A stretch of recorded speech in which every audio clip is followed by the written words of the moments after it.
Welcome. This is James Corbett of CorbettReport.com. And this is James Evan Pilato for MediaMonarchy.com, and we both welcome you back to The New World Next Week, and this is episode 125. Everything you can find, all the back episodes, and so much more at NewWorldNextWeek.com. James, there's now 2,000 dead Americans in Afghanistan, but you wouldn't know it here in the States because anyone wants to talk about is what one idiot says about rape. So we're here to talk about the stories that aren't being covered and hopefully give you the news that's going to be the news. And we'll begin with the street. And Iceland was right, and we were wrong, so admits the IMF. For approximately 3 years, our governments, the banking cabal, and the corporate media have assured us that they knew the appropriate approach for fixing the economies that they had previously crippled with their own mismanagement. We were told that the key was to stomp on the little people with austerity in order to continue making full interest payments to the bond parasites at any and all costs. Following 3 years of this continuous, uninterrupted failure, Greece already defaulted on 75% of its debts, and its economy is totally destroyed. The UK, Spain, and Italy are all plummeting downward in suicide spirals, where the more austerity these sadistic governments inflict upon their people, the worse their debt deficit problems get. Ireland and Portugal are nearly in the same position. Now, in what may be the greatest economic mea culpa in history, we have the media admitting that this government banking propaganda machine has been wrong all along. They've been forced to acknowledge that Iceland's approach to economic triage was the correct approach right from the beginning. What was Iceland's approach? To do the exact opposite of everything the banksters running our own economies told us to do. The banksters, naturally, told us that we needed to bail out the criminal big banks at taxpayer expense. They were too big to fail, and Iceland gave the banksters nothing. The bankers told us that no amount of suffering for the little people was too great in order to make sure that the bond parasites got paid 100 cents on the dollar. Iceland told the bond parasites that they would get what was left over after the people had been taken care of by their own government. The bankers told us that our governments could no longer afford the same education, healthcare, and pension systems which our parents had taken for granted. Iceland told the bankers that what the country could no longer afford was to continue to be blood-sucked by the worst financial criminals in the history of our species. Now, after 3 years plus of this absolute dichotomy in economic policy making, a clear picture has emerged, despite the best efforts of the propaganda machine to hide the truth. So in typical fashion, the moment that the corporate media is forced to admit that it has been serially misinforming us for the past several years, the revisionists are immediately deployed to rewrite history, as shown in this Bloomberg excerpt, quote, "The island's approach to its rescue led to a surprisingly strong recovery," the International Monetary Fund's mission chief to the country said. James?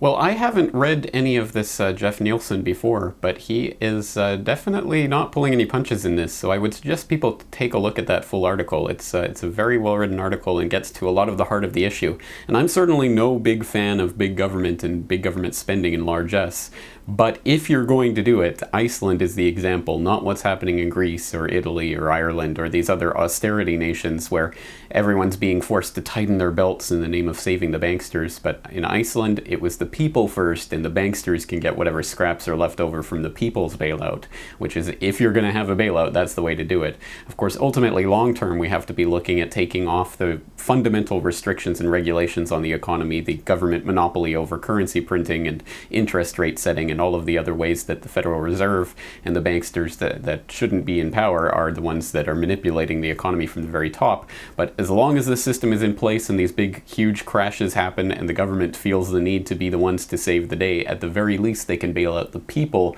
and let the banksters starve to death, because they are not too big to fail. Humans, the people at the bottom, are the ones that are too big to fail, and banks can go to hell. So Jeff Nielsen, very interesting. I hope people will check this article out. James, a couple other related notes on this first economic segment of this episode. Rothschild, Paulson, and Soros all betting financial disaster is coming for the euro. More on that from the Economic Collapse blog. Meanwhile, shares in euro fall as Greek meetings loom, and that's from the Rothschild-controlled Reuters. And the last note will transition us to our second story. I have it posted to my own cyberspacewar.com. Skilled work without the workers. Sophisticated robotics replace human workers in manufacturing and distribution around the world. But James, our second story from the Los Angeles Times, U.S. intelligence tests crowdsourcing against its experts. Might large groups be better predictors of wars and terrorism than analysts in government spy services? 9 years ago, Congress blocked a Pentagon agency from setting up a website that would have allowed anyone with a credit card to bet on the likelihood of foreign assassinations, coups, and terror attacks. The idea was to take advantage of the wisdom of crowds, a social science maxim that contends the average of a group of forecasters, under certain circumstances, tends to be more accurate than even the most knowledgeable single forecaster. But lawmakers worried the proposed predictions market would allow terrorists to profit from their own misdeeds. Congress forced the Defense Advanced Research Projects Agency, the military's cutting-edge research arm known as DARPA, to scuttle the program. But now, terrorism futures are back. DARPA's sister agency, the Intelligence Advanced Research Project Activity, IARPA, which funds experimental projects for the U.S. intel community, is running a 4-year, $50 million program that pays people willing to predict major world events, including wars and terror strikes. Unlike the earlier scheme, participants can't profit from their predictions. The study, known as aggregative contingent estimation or aggregative contingent estimation, is designed to see whether the 17 agencies in the U.S. intel community can aggregate the judgment of its thousands of analysts rather than rely on the expertise of just a few, to issue more accurate warnings to policymakers before and during major global events.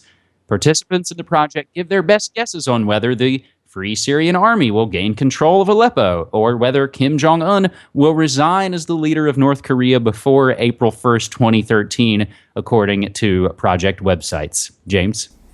This, again, is just another really interesting article, and there's at least a couple of very interesting points to take out from that. One is that people can profit from their own misdeeds in the futures markets, so we might look at lots of different ways, like the way that Goldman Sachs can take certain futures positions on corn and grain prices and then profit from food shortages. That's a pretty weird position to be in for any institution to be in, let alone one with a history of evil like Goldman Sachs. Or we could look at 9/11 and the people who profited from not only United Airlines and American Airlines shorting, but also the shorting on Marsh & McLennan and other of the institutions that were in the World Trade Center. Once again, that's been proven in the Business Journal 2006, et cetera, et cetera. There's been scientific studies. There were people who profited from that day's events. So that concept in itself is important. But again, here's another example of a type of technology that the US government is working on behind the scenes to try to predict the future. And there are a number of other examples of that. I was recently talking about the Sentient world simulation, which is literally this digital world they're trying to create with a digital version of you and everyone you know in there doing what they think you'll be doing and using all the data that they're snarfing up from all the different sources to try to make that model more predictive. It's a pretty bizarre nightmare world we're moving into, where the government is doing everything it can to try to predict everything that everyone is going to do. And I like to think that they're going to fail and that this is quackery, but even if it isn't, they're certainly going to try to use this technology to dangle it in front of people and say, look, we know you're going to be a terrorist, etc., etc. So this is another example of that type of lust after future predictive technology. And we'll see what comes of it, but it's interesting it's being reported in the LA Times at any rate. Mm-hmm. So maybe just to drive this point home, and James, we've said it time and time and time again now, it's like, oh, we're living in the future now. From extremetech.com, hackers backdoor the human brain, successfully extract sensitive data. And that's one that's really kind of difficult to wrap your head around, isn't it? It's not only difficult, but it's actually, horrifying to think about that. If it's true, again, it might be quackery, but if they're able to access parts of your memory without your knowledge or intent, that's pretty disturbing.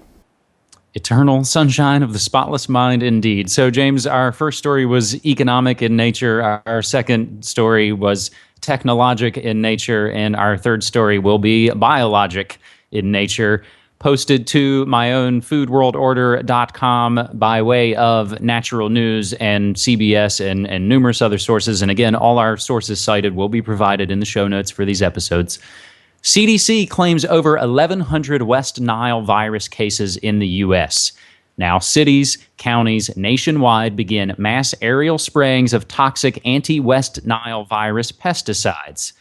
Dallas County, Texas, and several nearby towns and cities in the Dallas area are currently being forcibly sprayed with toxic insecticides as part of a government effort to supposedly eradicate mosquitoes that may be carriers of West Nile virus.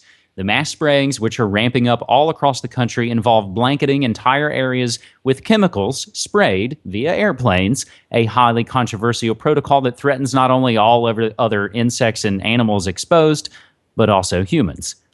According to the city of Dallas, more than 300 state-confirmed cases of West Nile have been reported throughout Texas this year, and at least 16 people in the Lone Star State have died in conjunction with the virus.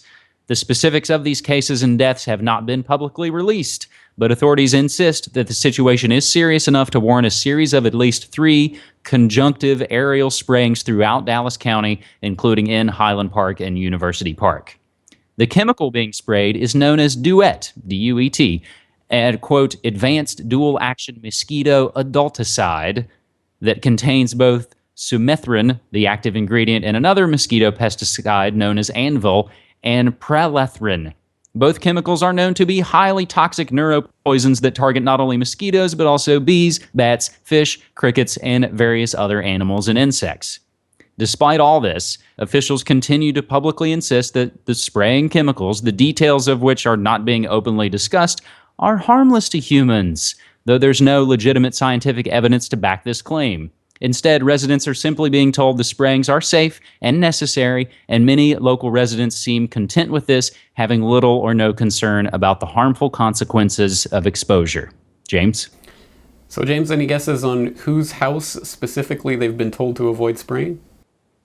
Oh, could be numerous ones, but maybe the Crawford White House? Yeah, well, exactly. George W. Bush's residence in Dallas has been specifically put off limits, and they've been the pilots have been told this, and their computer programs have been reprogrammed to make sure that they avoid that area. So, and that's not coming from a conspiracy theorist. That's coming from CBS News.